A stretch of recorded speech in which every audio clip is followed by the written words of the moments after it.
সামনে ঈদ, চারদিকে আলো, রং, কেনাকাটার ব্যস্ততা।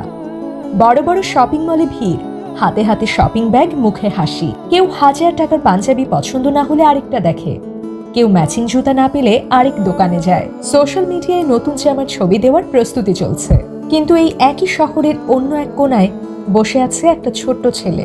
সে জানে এই ঈদে তার নতুন জামা হবে না, তবুও সে চুপচাপ বাবার দিকে তাকিয়ে থাকে। বাবা চোখ লুকিয়ে ফেলে, কারণ সে জানে তার পকেটে সামর্থ্য নেই।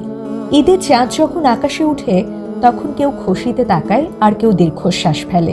আমরা অনেক সময় ভাবি ঈদ মানেই নতুন জামা, নতুন জুতা, দামি ব্র্যান্ড, কিন্তু সত্যিটা হলো ঈদ আসলে কৃতজ্ঞতার নাম। যে মা নিজের জন্য শাড়ি না কিনে সন্তানের জন্য জামা কিনে দেয়, সেই মায়ের ভালোবাসাই সবচেয়ে দামি ব্র্যান্ড। যে বাবা নিজের ইচ্ছা চাপা দিয়ে সন্তানের হাসি কিনে আনে, সেই বাবাই আসল ধনী।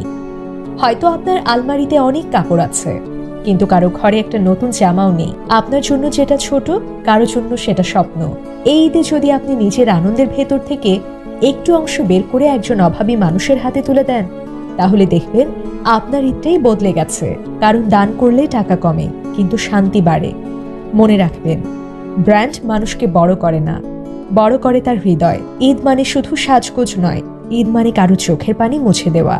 এই ঈদে একটা সিদ্ধান্ত নিন, আমি শুধু নিজের জন্য ঈদ করব না, আমি কারো ঈদের কারণ হব।